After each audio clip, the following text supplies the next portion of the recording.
Assalamualaikum warahmatullahi wabarakatuh. Waalaikumsalam warahmatullahi wabarakatuh.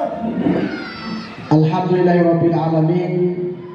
Wassalatu wassalamu ala Rasulillah wa ala alihi wa ashabihi ajma'in, amma ba'd. Yang kami hormati Bapak Wakil Kepala Sekolah SMP 14 Kota Bima,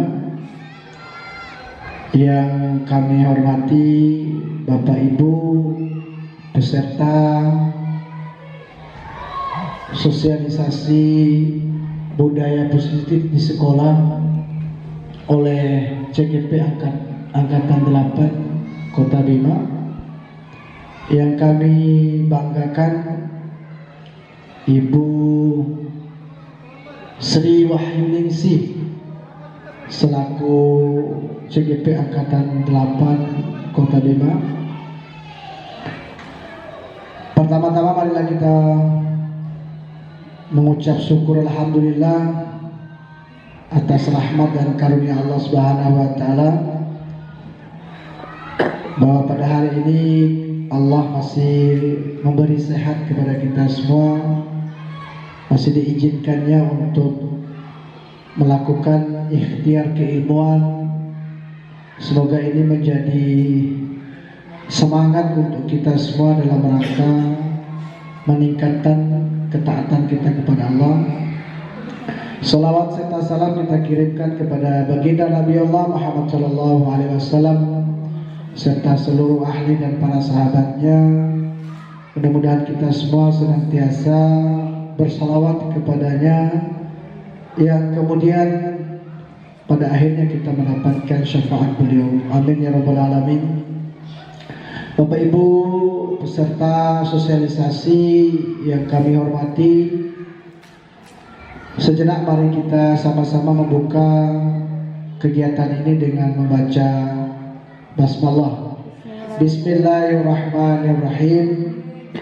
Bapak Ibu yang kami hormati, bahwa kegiatan ini semata untuk dihajarkan dalam rangka menuntaskan tugas-tugas CGP beliau.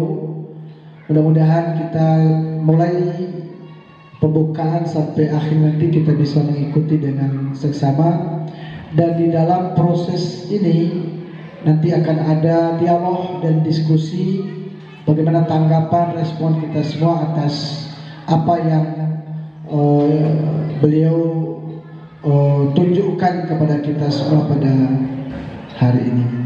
Untuk itu, sebagai ungkapan kegembiraan dan rasa syukur,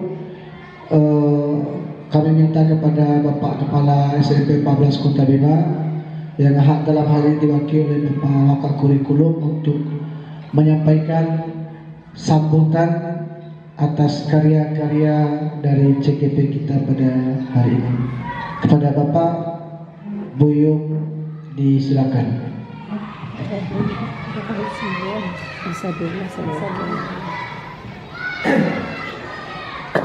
Bismillahirrahmanirrahim. Assalamualaikum warahmatullahi wabarakatuh. Waalaikumsalam warahmatullahi wabarakatuh. Bersyukur kita kehadirat Allah Subhanahu wa taala, karena limpahan rahmatnya hari ini kita masih diberikan kesempatan, masih diberikan kesehatan ya, untuk kita sama-sama mengikuti ya sosialisasi yang akan dilaksanakan oleh Ibu Sri Wahyuningsih, teman kita, saudara kita yang akan yang sedang menempuh kegiatan sebagai calon guru penggerak. Salawat dan salam senantiasa kita sampaikan kepada Nabi besar Muhammad sallallahu alaihi wasallam, suri tauladan kita,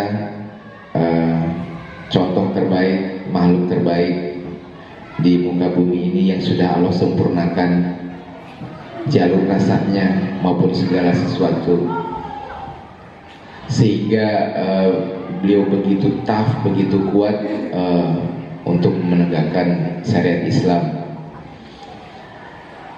Bapak Ibu sekalian, penggerak adalah sesuatu yang menjadi penting saat ini. Dengan adanya kurikulum merdeka, adanya program sekolah penggerak, adanya program guru penggerak, itu wajib kita sama-sama support. Jadi teman kita Ibu Sri Wahyuningsi yang kita tahu aktif di sekolah ini dan juga mengajar di beberapa sekolah dan aktif juga di berbagai organisasi, kita harapkan menjadi wakil dari kita, ya, menjadi gambaran bahwa di SMP 14 Kota Bima kita saling support, kita saling mendukung teman-teman yang akan berkembang. Jadi yang saya bayangkan ke depan, ya, ketika saya menatap Bapak Ibu, di sekolah kita sudah ada guru penggerak dan sekarang ada calon guru penggerak, dan Ibu Nanang, Ibu Nur Sahrain, Ibu Sri Astuti, Pak Wahyu itu saya harapkan pun menjadi guru penggerak berikutnya.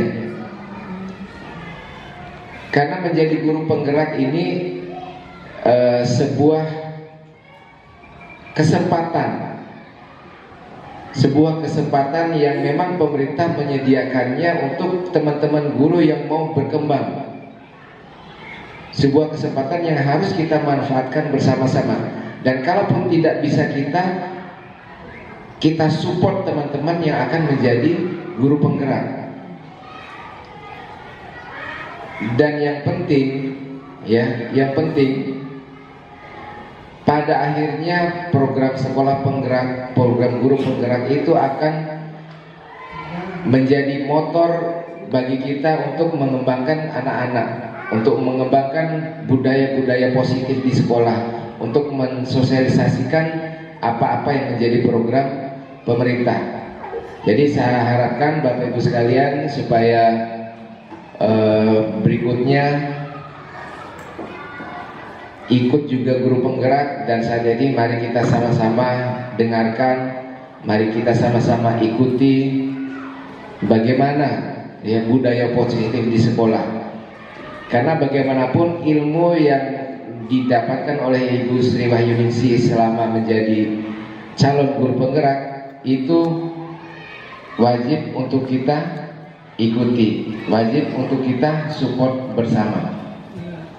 Demikian mungkin, terima kasih atas perhatian Bapak Ibu sekalian. Mohon maaf apabila ada kekurangannya. Demikian sambutan dari saya. Wabillahi taufiq wal hidayah. Wassalamualaikum warahmatullahi wabarakatuh. Bapak Wakil Kepala Sekolah sekaligus memberikan spirit kepada kita semua agar senantiasa, jika kita tidak ada dalam satu wadah yang sama sebagaimana calon guru penggerak yang lain, minimal kita bisa mensupport teman-teman kita, karena bisa jadi di sana ada sumber inspirasi, sumber ilmu, mata air ilmu yang mengalir terus dari hati menjadi pembelajaran buat kita. Oleh karena itu, ucapan terima kasih kami disampaikan kepada Bapak Wakil Kepala Sekolah, Bapak Buyung Hasibun SPD. Berikutnya Bapak Ibu yang dihormati, kita langsung mengikuti, menyimak, mendengarkan secara seksama penyampaian materi sosialisasi ini oleh CGP Angkatan ke-8 Kota Bima. Diserahkan kepada Ibu Sri Wahyuningsi SPD. Waktu dan kesempatan kami berikan.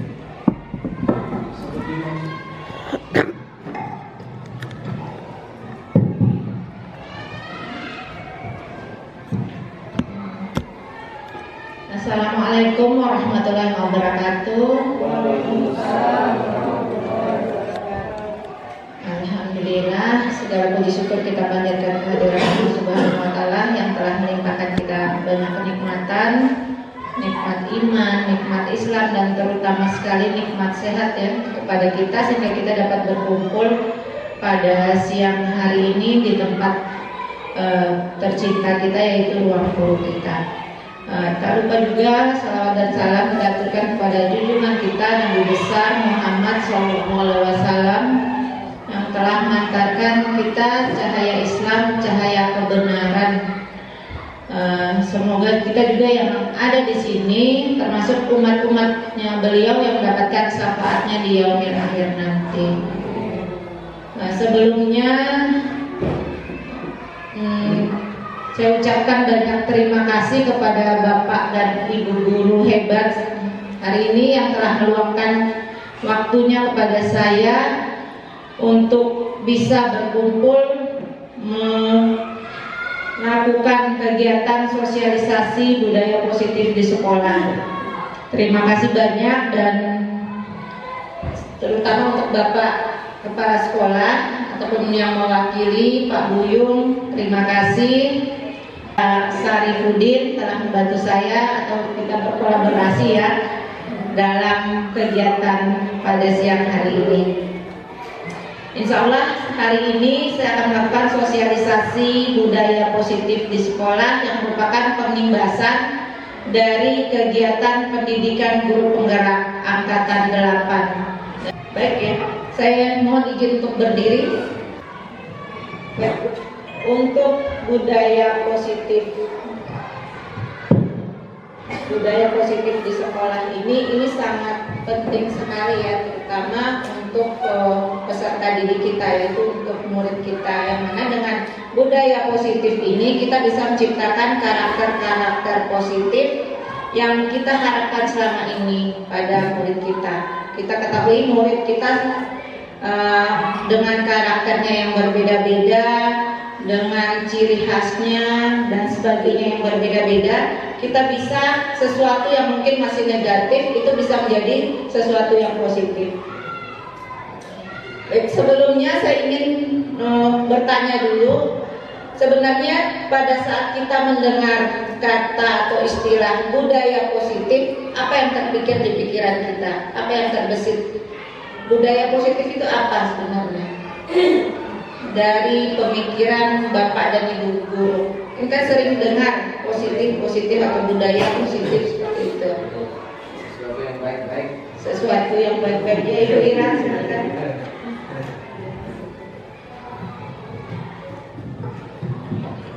Iya, terima kasih. Menurut saya, ketika saya mendengarkan budaya positif, kata yang terlintas di pemikiran saya yaitu pembiasaan. Budaya positif itu diharapkan kita di sekolah ini selalu memberikan kebiasaan-kebiasaan positif supaya dapat dipraktekkan atau dilaksanakan, dan kita juga bisa melihat perubahan pada anak ketika melakukan kebiasaan-kebiasaan budaya positif. Itu yang terlintas di pikiran saya, kebiasaan positif yang harus kita sebagai guru lakukan untuk mencapai target kita kepada anak. Ya, demikian. Terima kasih. Terima kasih Bu Ira. Ya, budaya positif itu adalah merupakan perwujudan dari nilai-nilai atau keyakinan universal yang diterapkan di sekolah yang berpihak kepada murid agar murid lebih bijaksana dan bertanggung jawab. Jadi di sini budaya positif itu bagaimana membentuk karakter murid itu agar bisa lebih bertanggung jawab, terutama kepada dirinya sendiri. Seperti itu.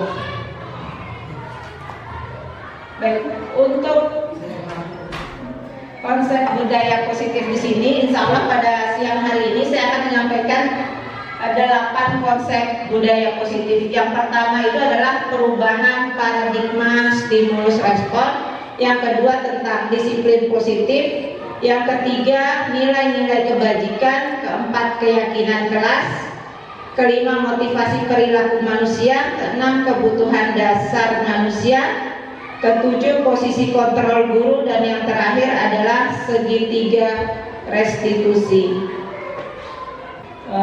Pak Humaidin telah membantu saya, Pak Humaidin telah membantu saya, Pelajaran yang berorientasi pada penguatan kompetensi dan pengembangan karakter yang sesuai dengan profil pelajar Pancasila.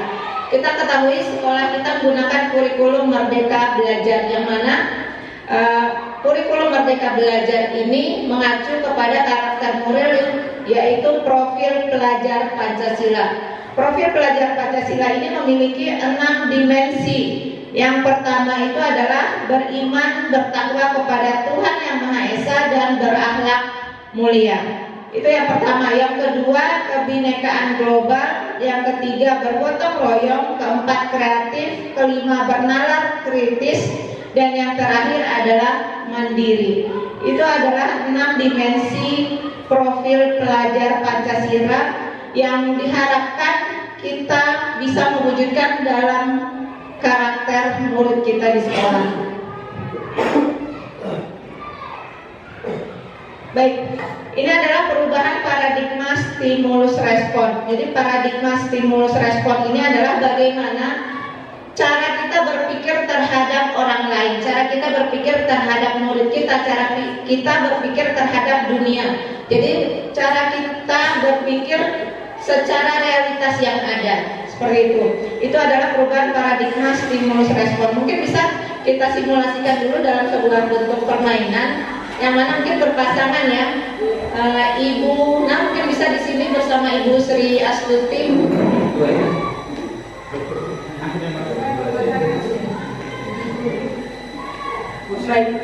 Aturan mainnya seperti ini, saling berpasangan, yang mana masing-masing guru itu menggenggam sesuatu. Ya, gimana genggaman sesuatu ini teman di sebelahnya ingin berusaha membukanya, tetapi bagaimana kita mempertahankan atau mungkin menggenggam erat-erat genggaman tangan kita, atau mempertahankan sesuatu yang ada di dalam genggaman tangan kita. Nah, teman di depannya, bagaimana caranya agar genggaman ini bisa terlepas, entah dengan paksaan, hukuman, rayuan, bujukan, hadiah atau apa, itu terserah. Seperti itu. Nah, setelah guru yang satunya sudah, kembalikan yang satunya dengan perlakuan yang sama. Seperti itu. Ya, silakan Bapak Ibu guru. Menggenggam sesuatu.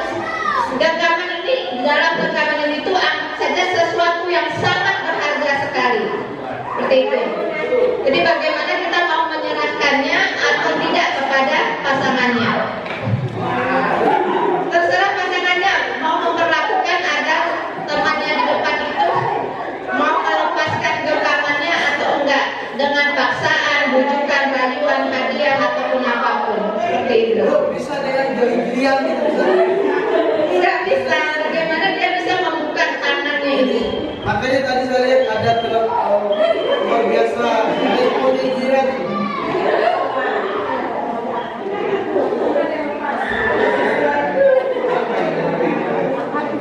Ya, di genggamannya ini sangat berharga. Jadi apakah mau diserahkan atau tidak itu tergantung. Jadi yang sebelahnya bagaimana caranya genggaman itu bisa terbuka dan diserahkan kepada kita.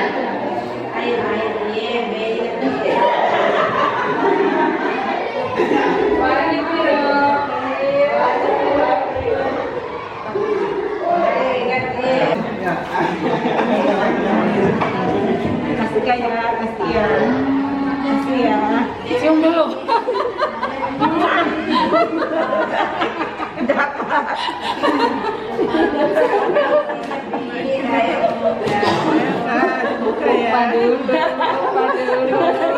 Upa dulu. Wani piro.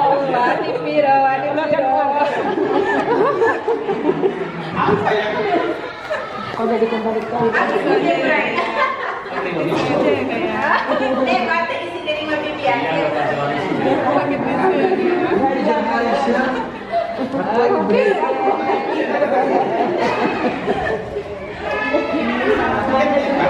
Saya ambil ya. tangan. Ini ada sesuatu yang sangat-sangat berharga, tapi kamu nggak bisa terima. Ayo, nggak bisa.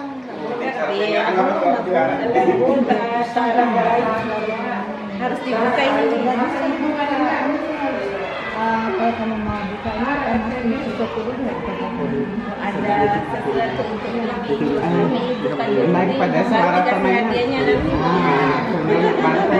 Tahu kan kalau diguntingkan sesuatu, ada yang begini, kemudian yang begini. Kalau batu begini ya kan ada salah. Oke, kita coba permainan itu ya. Oke, setuju? Setuju. Boleh. Nanti menggunakan tangan, kan misalkan, batu berarti ini. Kemudian gunting ini, kertas begini.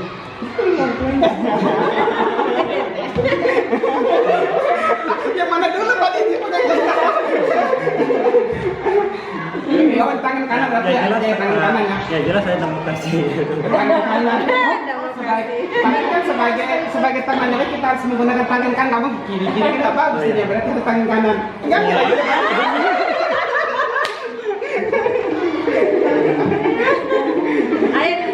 Genggaman itu bisa dipertahankan dan bisa dilepas tergantung kita.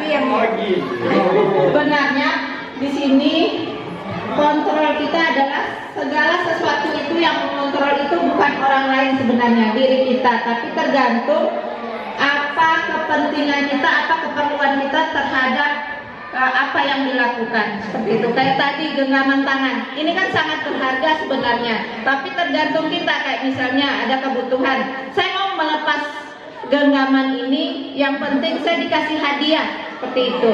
Saya mau melepaskan genggaman ini, yang penting saya tidak dihukum, seperti itu. Tetapi ada juga yang mempertahankan, ini adalah barang berharga saya, hidup dan mati saya itu ada di sini, seperti itu.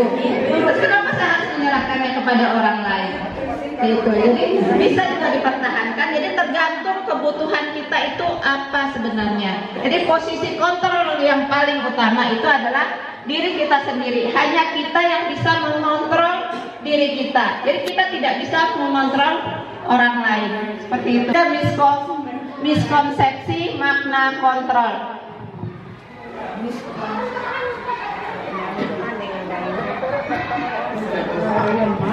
Dari pakar psikiater dan pendidik Dr. William Glasser dalam kontrol teori yang kemudian dikembangkan namanya menjadi choice theory,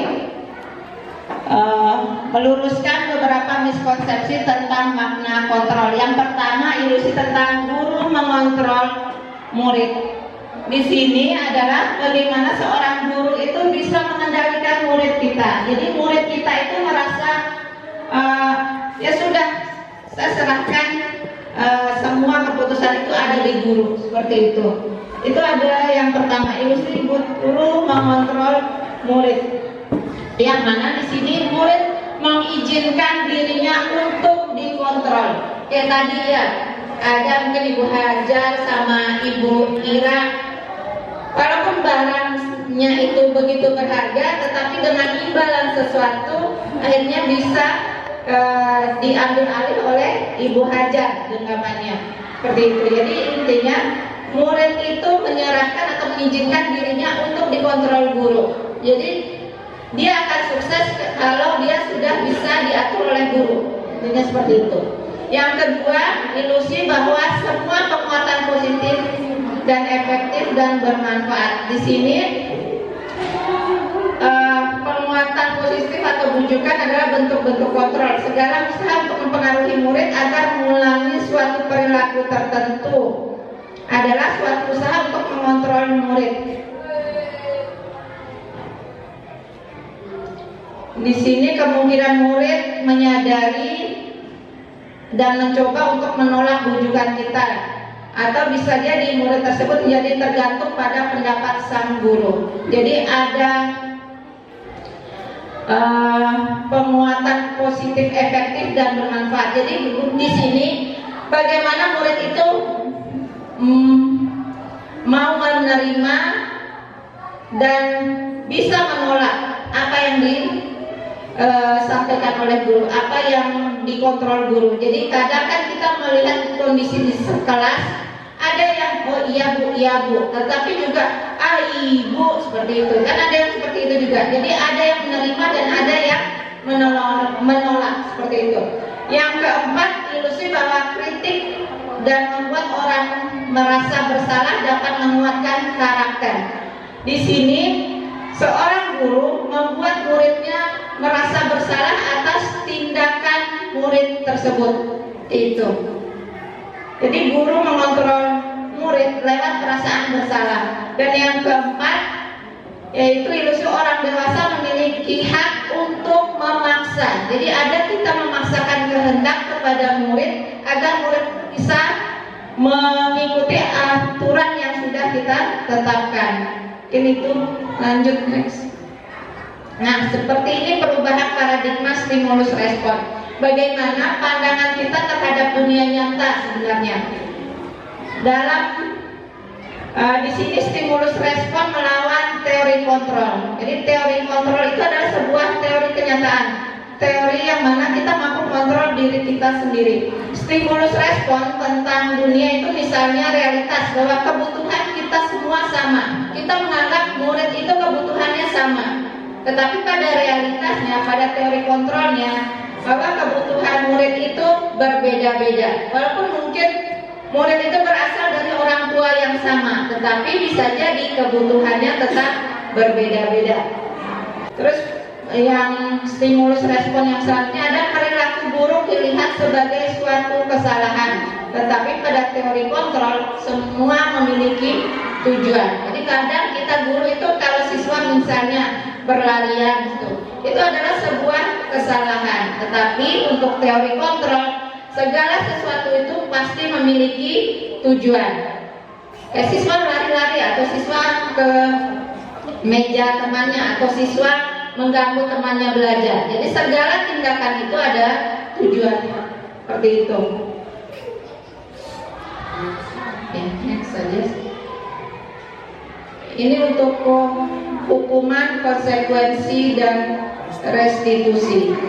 Jadi kita harus bisa membedakan yang mana hukuman, yang mana konsekuensi, dan mana restitusi. Untuk hukuman, itu adalah sesuatu yang menyakitkan, perlu terjadi, dan sifatnya mendadak. Biasanya kadang kita kalau lihat anak nakal gitu, langsung kita memberikan hukuman.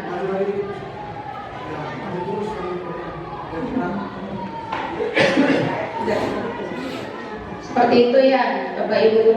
Jadi hukuman itu sifatnya tiba-tiba atau mendadak. Sementara untuk konsekuensi itu adalah sesuatu yang sudah kita sepakati sebelumnya.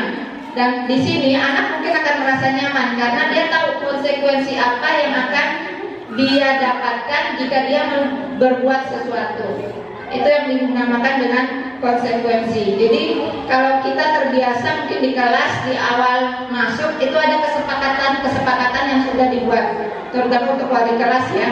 Wali kelas itu kan biasanya membuat kesepakatan awal, yang mana kesepakatan itu memiliki konsekuensi bagi murid tersebut. Itu. Terus ada restitusi. Restitusi ini merupakan proses kolaboratif yang mengajarkan murid untuk mencari solusi atas masalah mereka dan membantu murid berpikir tentang orang seperti apa yang mereka inginkan dan bagaimana mereka harus memperlakukan orang lain.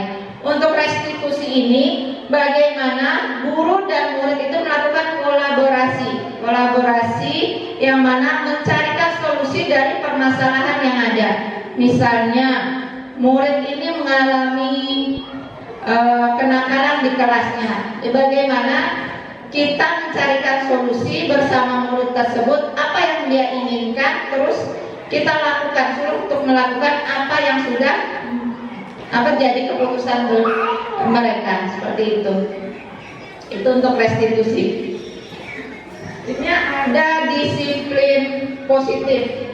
Jadi dalam budaya kita makna kata disiplin itu dimaknai menjadi sesuatu yang dilakukan seseorang pada orang lain untuk mendapat. Terus yang stimulus respon yang selanjutnya ada perilaku buruk dilihat sebagai suatu kesalahan, tetapi pada teori kontrol semua memiliki tujuan. Jadi kadang kita guru itu kalau siswa misalnya berlarian itu adalah sebuah kesalahan. Tetapi untuk teori kontrol, segala sesuatu itu pasti memiliki tujuan.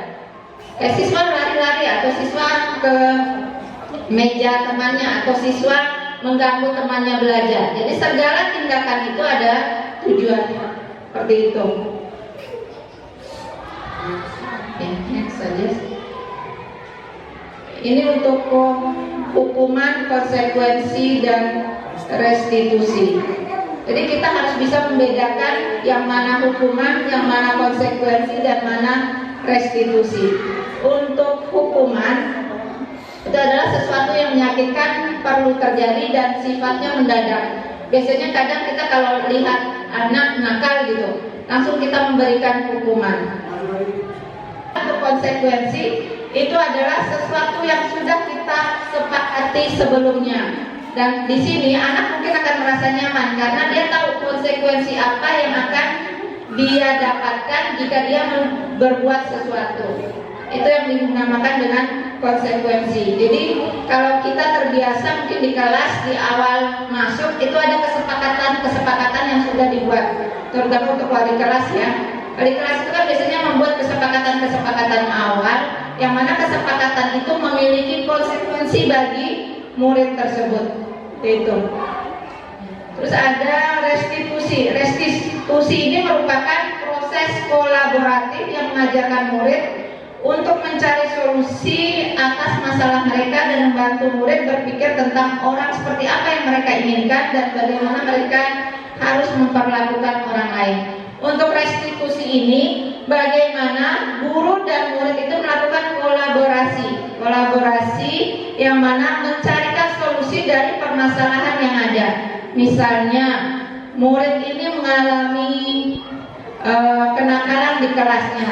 Bagaimana kita mencarikan solusi bersama murid tersebut, apa yang dia inginkan, terus kita lakukan, suruh untuk melakukan apa yang sudah jadi keputusan mereka, seperti itu. Itu untuk restitusi. Ini ada disiplin positif. Jadi dalam budaya kita makna kata disiplin itu dimaknai menjadi sesuatu yang dilakukan seseorang pada orang lain untuk mendapatkan kepatuhan. Jadi disiplin di sini kita erat kaitannya dengan peraturan. Jadi peraturan itu sedikit memaksa, itu dalam makna kita yang biasanya.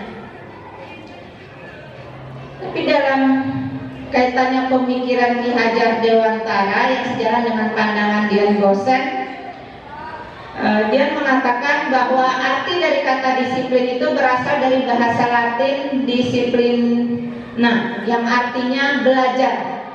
Kata disiplin juga berasal dari akar kata yang sama dengan disiplin atau murid atau pengikut. Untuk menjadi seorang murid atau pengikut, seseorang harus paham betul alasan mengapa mereka mengikuti suatu aliran atau ajaran tertentu, sehingga motivasi yang terbangun adalah motivasi intrinsik, bukan ekstrinsik. Jadi motivasi intrinsik ini adalah motivasi yang berasal dalam diri kita sendiri. Jadi kita melakukan disiplin positif itu bukan dari orang lain. Kayak tadi ya, kita sudah menggenggam tangannya, tapi karena pengaruh dari luar, akhirnya kita melepas. Tetapi di sini dalam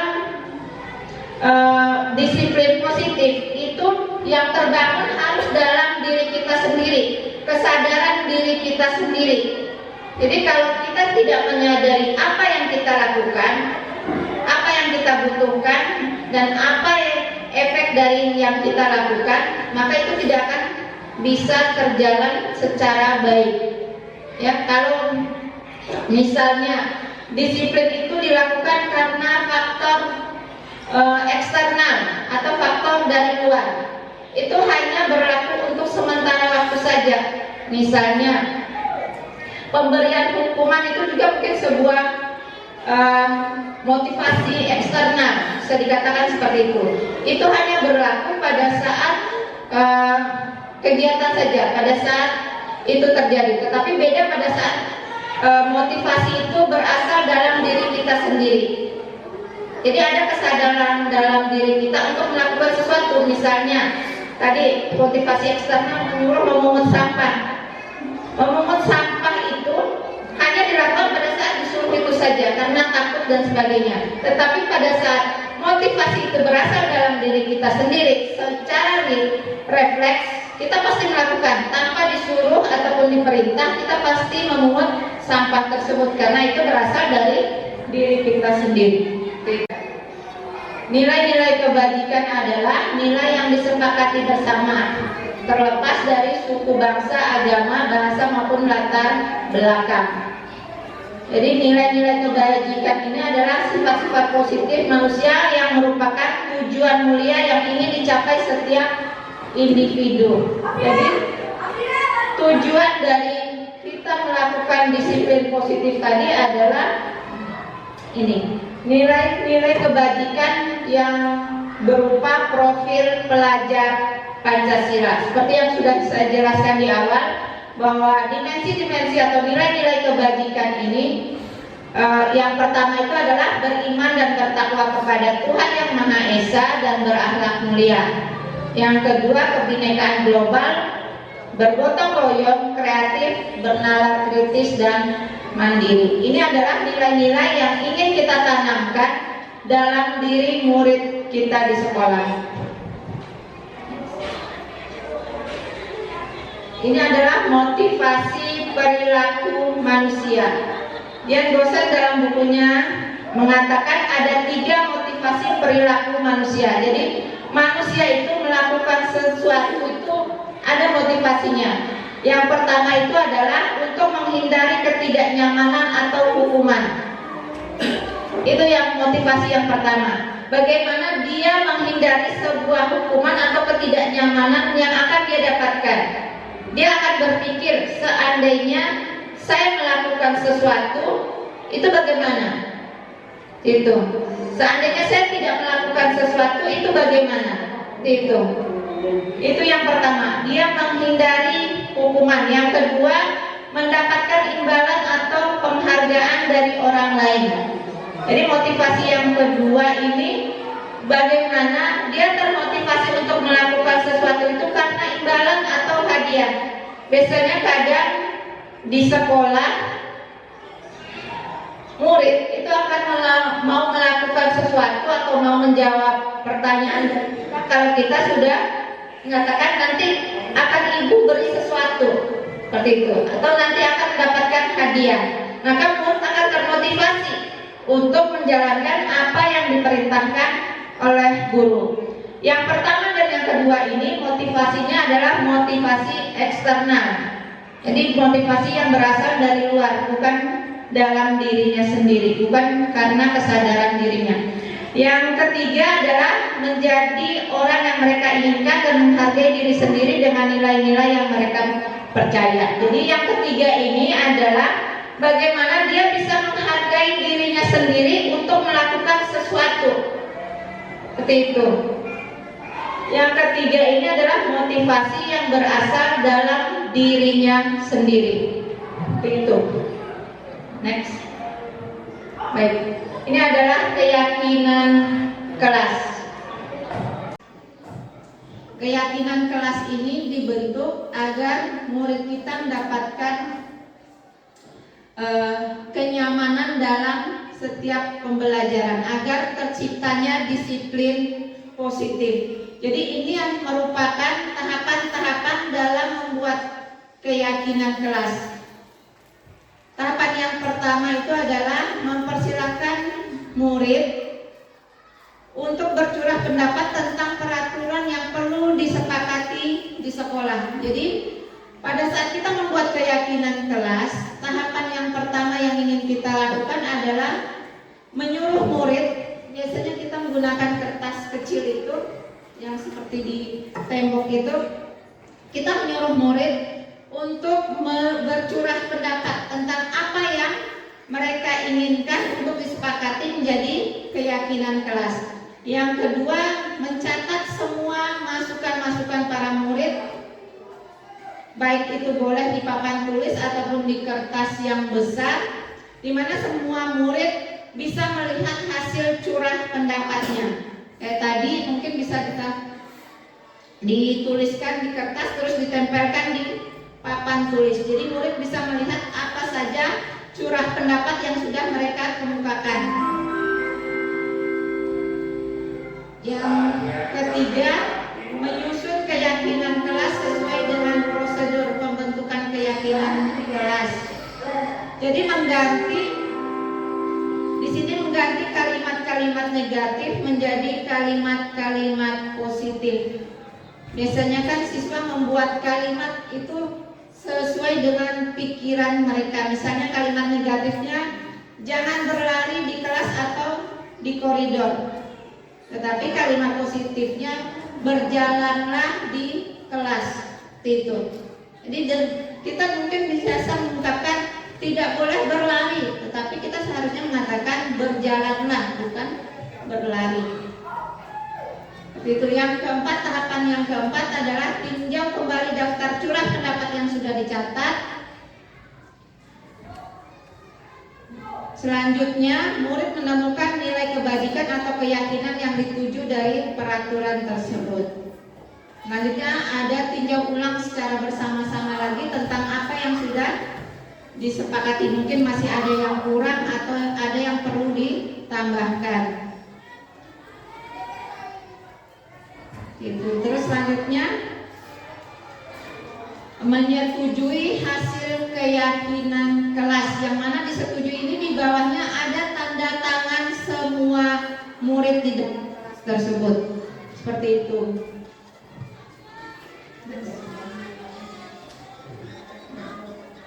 Ini salah satu keyakinan kelas 12 ya, yang sudah saya buat di sekolah yang satunya, yaitu bentuk keyakinan kelasnya. Yang pertama itu bertanggung jawab mengerjakan tugas piket. Di sini keyakinan kelas bertanggung jawab ini bagaimana semua siswa itu menjalankan tanggung jawabnya pada tugas pagi-paginya, yaitu membersihkan kelas. Yang kedua, bersikap jujur. Di sini tidak menyontek pada saat ujian ataupun pada saat mengerjakan tugas. Yang ketiga, bersikap tenang saat pelajaran berlangsung. Jadi tidak boleh ribut. Yang keempat, bersikap sopan dan menghormati guru. Yang kelima, saling tolong menolong. Dan yang keenam, hidup rukun dengan teman-teman. Ini keyakinan sekolah. Jadi selain keyakinan kelas, ada juga keyakinan sekolah. Ini contoh keyakinan sekolah, ada disiplin, religius, peduli lingkungan, dan toleransi. Selanjutnya ada poin kebutuhan dasar. Jadi kebutuhan dasar manusia itu terdiri dari 5 poin. Yang pertama adalah kebutuhan untuk bertahan hidup. Yang kedua, kebutuhan akan cinta dan kasih sayang. Yang ketiga, kebebasan. Yang keempat, kesenangan. Dan yang kelima, kekuasaan.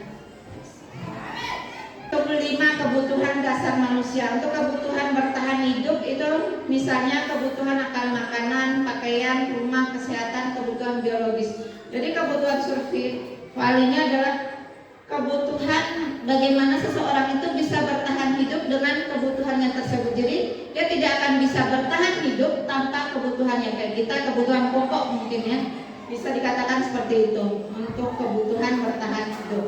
Yang kedua, kebutuhan akan cinta dan kasih sayang. Ini kebutuhan untuk diterima. Bagaimana murid itu bisa diterima oleh kelompoknya. Kadang ada murid yang mungkin kita lihat dia bertingkah di kelas, berarti otomatis mungkin kita bisa katakan kalau kita sudah melakukan pendekatan, dia menginginkan perhatian gitu. Jadi ada pengakuan terhadap dirinya di dalam kelompok tersebut. Jadi hubungan dan koneksi sosial. Yang ketiga ada kebutuhan kesenangan, yaitu murid akan mencari kesenangan, tertawa, bermain. Itu merupakan sebuah kebutuhan murid juga. Jadi kita mungkin kadang kalau murid di kelas tersenyum ataupun tertawa tidak usah dilarang, itu mungkin dia lagi memenuhi kebutuhan dasarnya. Seperti itu.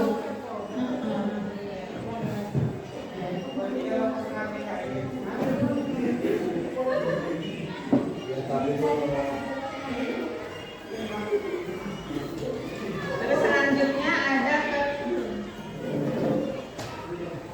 kebutuhan kekuasaan, pengakuan atas kemampuan. Ini berusaha mencapai sesuatu, menjadi terampil, diakui atas prestasi, didengarkan dan dihargai. Jadi murid pun ingin, murid pun berusaha untuk mencapai sesuatu, terus menjadi terampil, diakui atas prestasinya. Jadi saya harap Bapak dan Ibu guru jangan pelit-pelit dengan pujian atas perilaku murid. Jadi apapun yang dilakukan murid, setidaknya kita memberikan reward hanya sekedar dengan pujian. Seperti itu, karena itu merupakan sebuah kebutuhan dari murid, ingin dihargai dan didengarkan. Jadi pada saat murid pun ingin berpendapat, kita mempersilahkan untuk berpendapat. Terus yang terakhir adalah kebebasan akan pilihan. Ini adalah kebutuhan atas kemandirian, otonomi, memiliki pilihan dan kemampuan dan mampu mengarahkan arah hidup orang lain. Ini kebebasan. Jadi bagaimana dia memilih perilakunya sendiri untuk bisa memenuhi kebutuhannya. Misalnya ada gaya belajar, itu kan ada gaya belajar kinestetik. Bagaimana murid itu dia belajar dengan cara berjalan-jalan, tidak bergerak. Jadi biarkan dia memiliki kebebasan untuk belajar. Yang pasti gurunya harus bisa memfasilitasi aktivitas murid tersebut. Next. Ini posisi kontrol guru. Posisi kontrol guru ini untuk yang pertama adalah guru itu sebagai penghukum. Jadi kadang kita memberikan hukuman kepada murid yang kita anggap murid itu melakukan sebuah kesalahan. Jadi penghukum itu terbiasa memberikan hukuman fisik atau verbal. Ciri khas penghukum adalah mengeluarkan suara yang tinggi, nada tinggi, bahasa tubuhnya, matanya melotot dan jarinya menunjuk-nunjuk serta menghardik. Itu adalah ciri-ciri guru sebagai penghukum. Yang kedua, guru sebagai pembuat rasa bersalah. Pada posisi ini, guru biasanya bersuara lembut. Pembuat rasa bersalah akan menggunakan keheningan yang membuat orang lain merasa tidak nyaman, merasa bersalah, merasa rendah diri. Ciri khas pembuat rasa bersalah adalah dengan suara memelas, halus, sedih, atau bahasa tubuhnya merapat ke anak dengan lesu. Jadi bagaimana siswa itu membuat dirinya merasa kecewa, merasa bersalah dan merasa kasihan kepada gurunya. Itu guru sebagai pembuat rasa bersalah. Posisi kontrol yang ketiga adalah posisi kontrol sebagai teman. Pada posisi kontrol ini, guru akan menyakiti murid, namun akan tetap berupaya mengontrol murid melalui pendekatan persuasif. Ciri khas posisi kontrol teman adalah dengan nada suara ramah, akrab, bercanda, bahasa tubuh, merapat pada murid, mata dan senyum jenaka. Jadi bagaimana kita dengan teman. Nah seperti itu juga lah posisi guru, posisi kontrol guru sebagai teman. Kita menganggap murid itu adalah teman, jadi biasa aja gitu. Terus selanjutnya posisi pemantau. Posisi kontrol guru pemantau ini berarti dia mengawasi. Pada saat guru mengawasi, guru bertanggung jawab atas perilaku orang-orang yang diawasinya. Posisi pemantau berdasarkan pada peraturan-peraturan dan konsekuensi. Ciri khas pemantau adalah dengan nada suara datar, bahasa tubuh yang formal. Ibaratnya kita sebagai seorang pemantau atau pengawas, itu untuk posisi guru pemantau, yang mana patokannya adalah harus sesuai dengan peraturan yang sudah dibuat. Jadi siswa itu tidak bisa melakukan hal di luar aturan. Jadi kalau sudah dia di luar aturan, guru pasti akan melakukan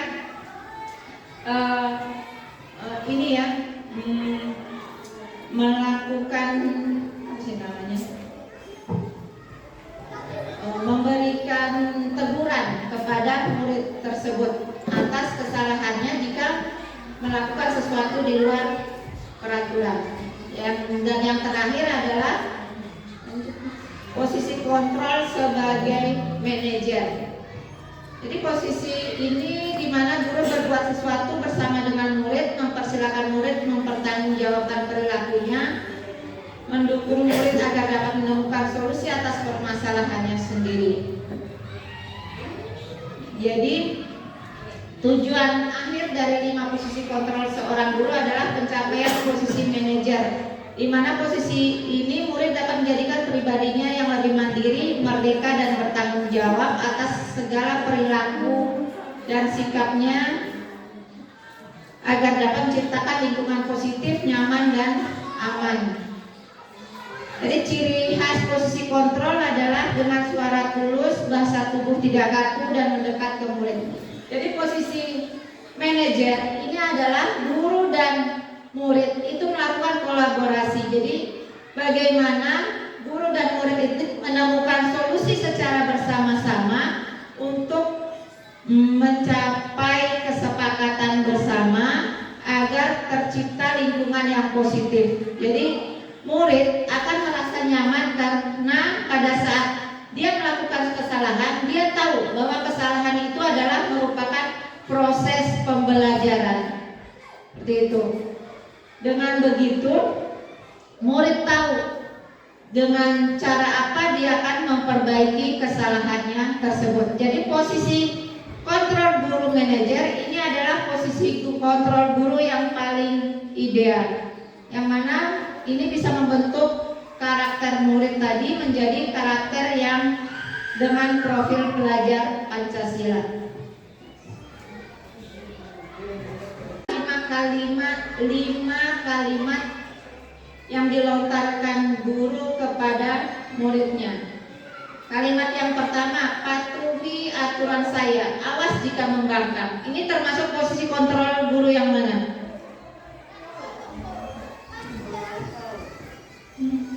Patuhi aturan saya, awas jika membangkang.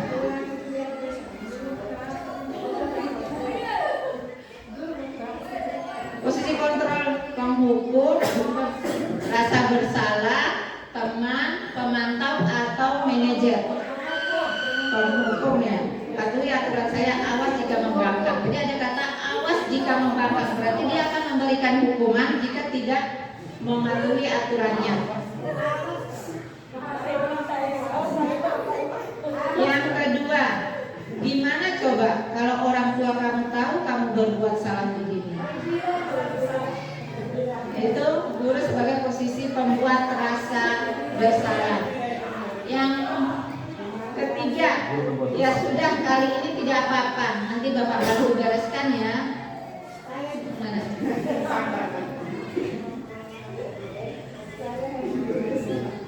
Yang mana ini? Posisi kontrol guru sebagai teman. Terus yang keempat, sanksi atau konsekuensinya apa? Yaitu sebagai pemantau. Yang terakhir, apa rencana kamu untuk memperbaiki hal ini? Iya benar ya. Ini posisi kontrol guru sebagai manajer. Gitu. Jadi kita tahu nih dengan kalimat-kalimat yang sudah dilontarkan itu, sekarang kita berada di posisi kontrol yang mana?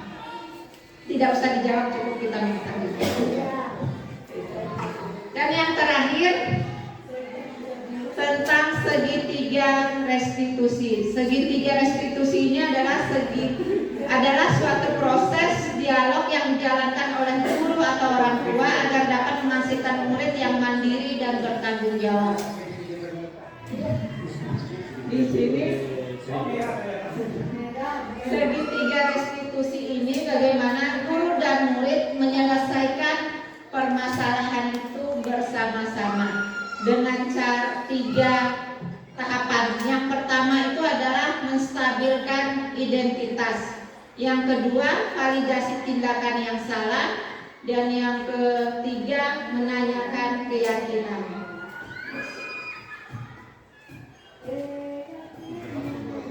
Nah, untuk tahapan yang pertama, menstabilkan identitas. Ini adalah berdasarkan pada prinsip bahwa membuat kesalahan adalah bagian dari proses pembelajaran yang berperan menggeser identitas gagal menjadi identitas sukses. Murid yang mengalami identitas gagal tidak boleh dikritik karena posisinya tidak akan berubah menjadi identitas sukses. Jadi intinya pada menstabilkan identitas ini, kita tidak bisa menjudge kegagalan anak atau perilaku buruknya anak. Pada saat kita mengkritik anak atas perbuatannya, itu dia tidak akan pernah mau berubah menjadi sesuatu yang baik. Next.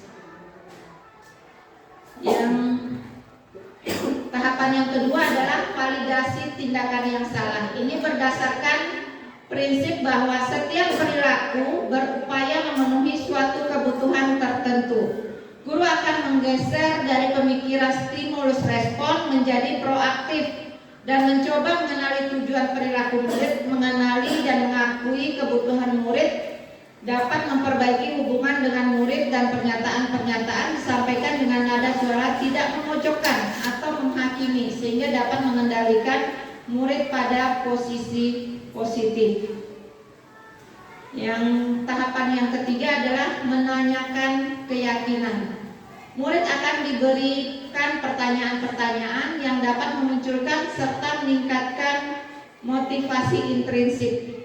Saat perilaku telah divalidasi dan identitas sukses telah stabil, maka murid telah siap mengaitkan keyakinannya dengan tindakannya yang salah. Itu. Ini contoh skenario kasus segitiga restitusi yang saya buat di sekolah. Di sini kasusnya adalah Siti Aisyah ini pada saat pelajaran kimia dia suka mengganggu teman-temannya yang lagi belajar sehingga kegiatan pembelajaran itu tidak kondusif. Itu ya video dari skenario kasus segitiga restitusi tentang pemecahan masalah dari Siti Aisyah yang sering mengganggu temannya pada saat proses pembelajaran. Jadi di sini Siti Aisyah ini akan memperbaiki kesalahannya dengan cara yang pertama itu adalah dengan meminta maaf kepada Pak gurunya, yaitu Pak Saifullah. Habis itu yang kedua meminta maaf kepada teman-teman sekelasnya. Yang keempat, dia berjanji akan mengikuti pembelajaran dengan sungguh-sungguh dan fokus untuk belajar. Itu adalah solusi yang dia sendiri mengungkapkan dari kesalahan yang dia lakukan. Seperti itu. Mungkin dari saya ini adalah materi terakhir. Sampai di sini saya aja yang bisa saya sampaikan. Mungkin selanjutnya bisa kita diskusi. Mungkin ada yang masih belum dipahami, kurang jelas atau bagaimana. Bapak Ibu sekalian yang kami hormati, masih semangat? Masih energi? Alhamdulillah. Yang mana semangatnya? Ya. Bapak Ibu sekalian yang kami hormati, alhamdulillah tadi sudah kita dengarkan sama-sama sosialisasi budaya positif di sekolah yang telah disampaikan oleh Ibu Sri Nurnaningsih Wahyuningsih. Ibu, semoga apa yang disampaikan tadi menjadi satu ilmu buat kita semua. tentu di antara kita semua yang hadir ini, para peserta yang hadir ini, mungkin ada hal-hal yang belum dimengerti, belum dipahami. Bisa jadi ada masukan, pertanyaan, dan hal-hal lain yang barangkali ingin disampaikan lewat kesempatan ini. Saya menyampaikan waktu dan kesempatan kepada Bapak Ibu sekalian. Silakan, siapa yang mau? Ada Pak Wahyu? Pak Firdaus? Ya, Pak Wahyu. Tepuk tangan dulu dong buat Pak Wahyu.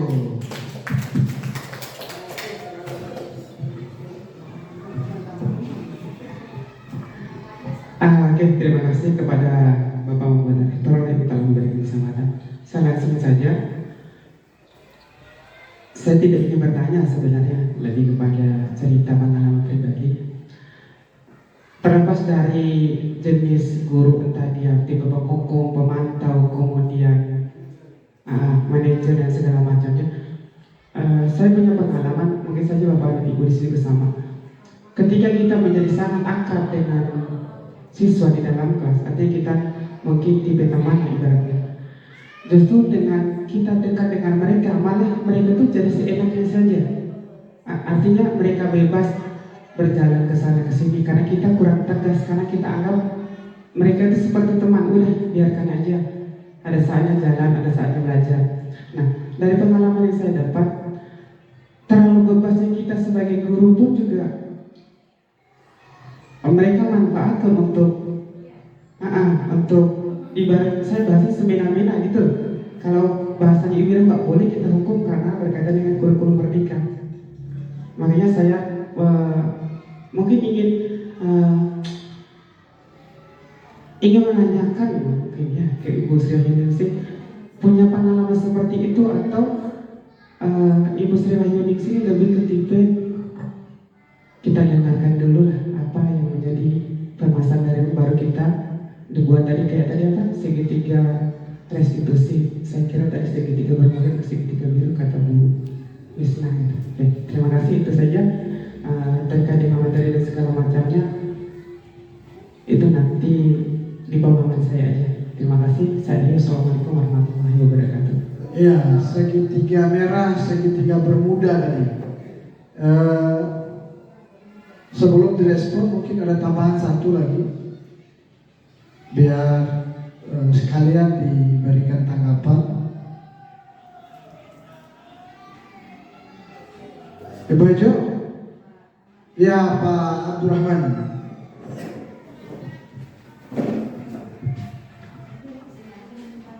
Ya.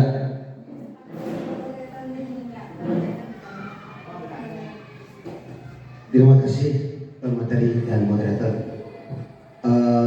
Yang ingin saya pertanyakan ini budaya positif untuk lingkungan sekolah. Apa yang dipaparkan semua tadi saya berkesan sesama kami makan saru untuk ngaku Ustaz penjelasan secara anak. Hanya beberapa yang saya tidak lakukan itu antara lain katame unit cerita ada yang didamaikan itu. Mungkin hal itu yang saya belum jalankan itu. Inti daripada hal positif ini saya merasa karena habis saya jauh melihat itu potong aku Ustaz, inilah kata diri saya, ini hal-hal yang saya kerjakan. Hanya saja tadi menambahkan itu, tapi yang saya ingin diperjelas, yang ingin saya belum paham itu, yang pertama tadi saya paham artinya antara keyakinan kelas atau apa sih tadi Bu Sri? Kesepakatan kelas. Seperti hal seperti itu saya sudah lakukan di kelas setiap hari. Setiap awal masuk saya awal semester, saya kesepakatan kelas itu wajib saya lakukan. Bagaimana kesepakatan saya dengan murid saya, bagaimana cara main olahraga itu seperti apa. Itu inti daripada pertemuan awal saya di semester awal. Itu itu yang saya jalankan. Tapi yang ingin saya pertegas, memberikan pemahaman lebih lanjut, kesepakatan sekolah Apa itu kesepakatan sekolah? Itu yang saya pertanyakan. Jadi diperjelaskan lagi. Mungkin itu saja Pak Moderator. Lebih dan kurangnya saya mohon maaf. Assalamualaikum warahmatullahi wabarakatuh. Waalaikumsalam warahmatullahi wabarakatuh. Tepuk tangan dulu buat Pak Abdurrahman. Ternyata diam-diam beliau menyimak, mendengarkan secara seksama materi yang disampaikan oleh Ibu Sri tadi. Lalu kemudian dia merasakan betul betapa materi tadi bersesuaian dengan apa yang beliau lakukan. Ya, bersesuaian. Sekalipun ada beberapa aspek yang belum barangkali dia dilakukan olehnya. Maka waktu dan kesempatan agar jauh lebih jelas lagi, saya kasih waktu langsung kepada Ibu Sri Wahyuningsi. Disilakan. Terima kasih. Baik ya, tadi pertanyaan dari Pak Wahyu dan Pak Abdurrahman itu luar biasa sekali ya. Untuk pertanyaan dari Pak Wahyu tentang apa tadi? Iya, pada dasarnya mungkin kita belum bisa konsisten ya, terutama untuk saya sendiri, bagaimana memperlakukan murid itu di kelas. Kadang kita sebagai penghukum, kadang kita sebagai pembuat rasa bersalah, kadang sebagai teman, kadang sebagai pemantau. Masih 4 itu yang sering sekali kita lakukan. Kita belum bisa menerapkan pada posisi kontrol guru, manajer. Jadi kalaupun kita melakukan posisi kontrol yang 4 tadi, itu motifnya adalah motivasi eksternal, bukan dalam diri murid tersebut. Kayak tadi sisi kontrol sebagai teman yang ditanyakan Pak Wahyu memang tidak dalam jangka panjang. Karena biasanya kalau berteman itu sedikit saja kita merasa kecewa, itu bisa membuat perilaku kita berubah kepada teman kita. Nah, seperti itu juga murid kepada gurunya. Pada saat siswa meminta bantuan kepada guru karena sudah menganggap dia temannya, siswa melakukan candaan ataupun apapun mungkin kepada temannya, yaitu kepada gurunya.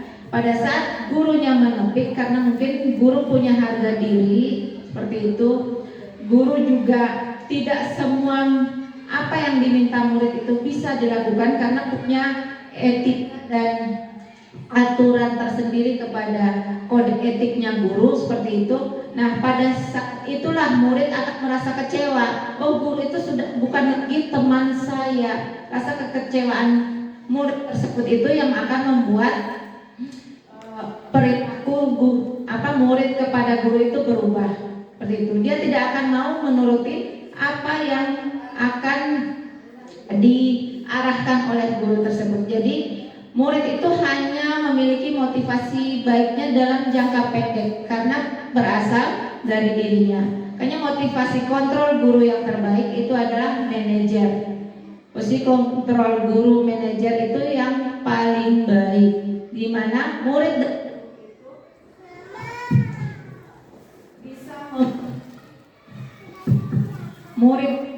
dan guru bisa mencari solusi secara bersama-sama atas apa tindakan kesalahan murid tersebut. Jadi ada kesepakatan, ada dibuatkan keyakinan kelasnya yang berasal juga dari diri murid tersebut. Seperti itu Pak Wahyu. Jadi kalaupun kita menempatkan posisi guru, sebaik-baiknya adalah pada posisi kontrol seorang manajer. Jadi mungkin tidak bisa kayak kita membalikan telapak tangan langsung ke manajer, tetapi kita melakukan segala sesuatu itu secara bertahap.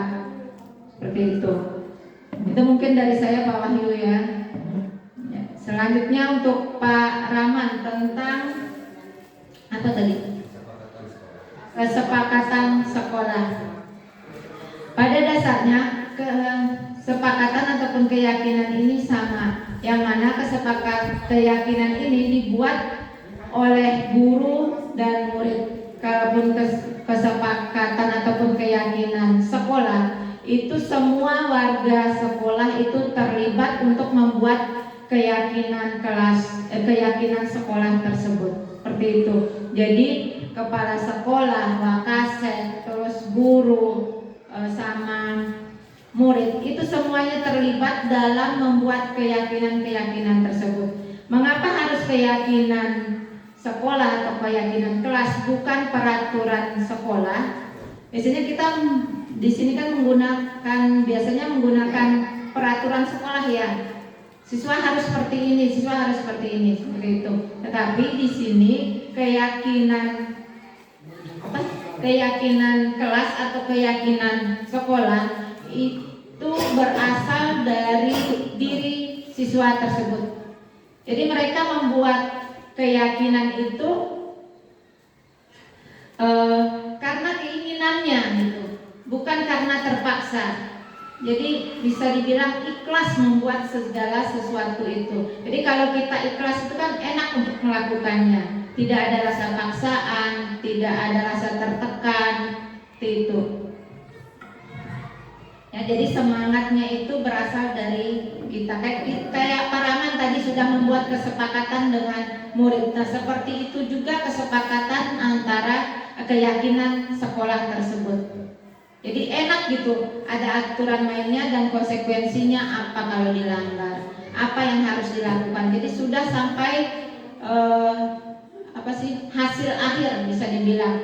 Kesalahannya apa yang harus dilakukan, seperti itu. Dia tahu apa konsekuensi dari perbuatannya tersebut. Seperti itu Pak Rahman. Itu saja. Cukup ya. Bapak Ibu sekalian, itulah tadi apa yang sudah disampaikan oleh Ibu Sri mulai dari awal hingga tanggapan akhir ini. Mudah-mudahan kita semua yang hadir bisa menjadikan ini sebagai pemantik semangat kita dalam rangka mampu menjadi guru yang berposisi sebagai manajer misalnya. Lalu kemudian tadi di kelas itu bisa disebut sebagai komitmen bersama. Keyakinan kelas itu komitmen kelas.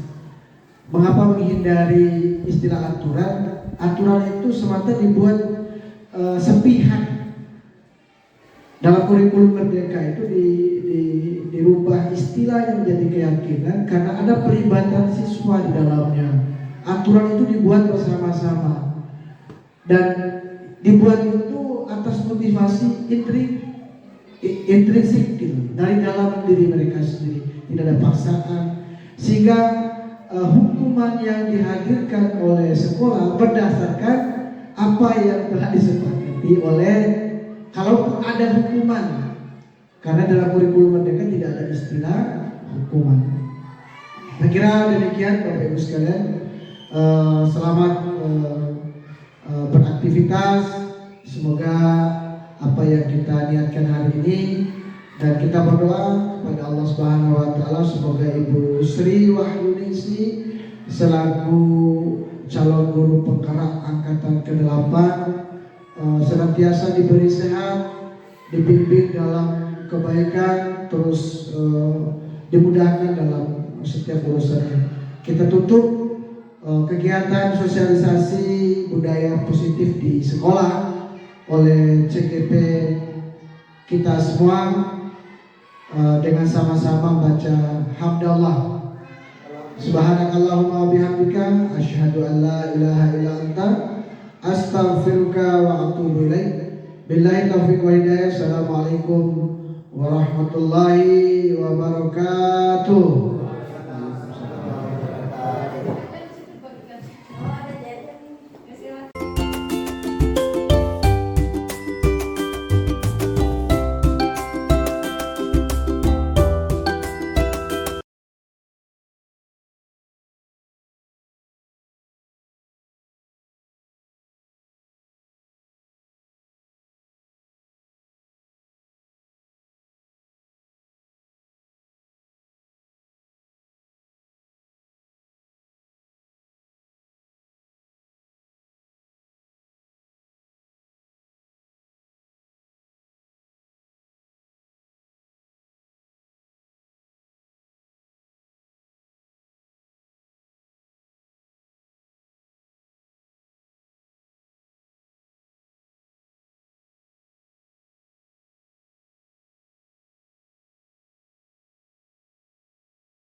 Ya. Diikuti langsung ya.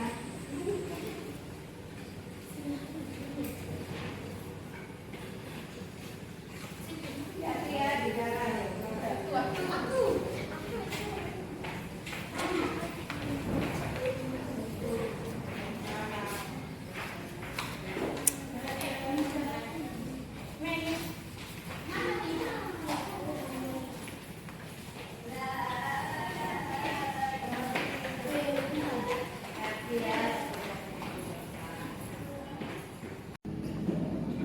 Assalamualaikum Bu.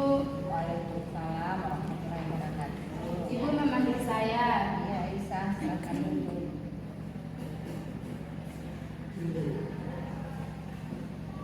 Bagaimana kabarnya hari ini Aisyah? Alhamdulillah baik Ibu.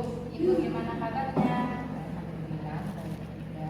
Senang Ibu mendengar Aisyah baik-baik saja hari ini. Tadi sebelum itu mata pelajaran apa? Mata pelajaran kimia Bu, Pak Saifullah. Mata pelajaran kimia ya. Tadi pada saat jam Pak Saifullah tersebut, Ibu dengar Aisyah suka mengganggu teman-teman yang lagi belajar. Apa benar? Ya Bu. Kenapa Aisyah mengganggu teman-teman yang lagi belajar? Hanya Aisyah aja Bu, soalnya bosan. Bosan?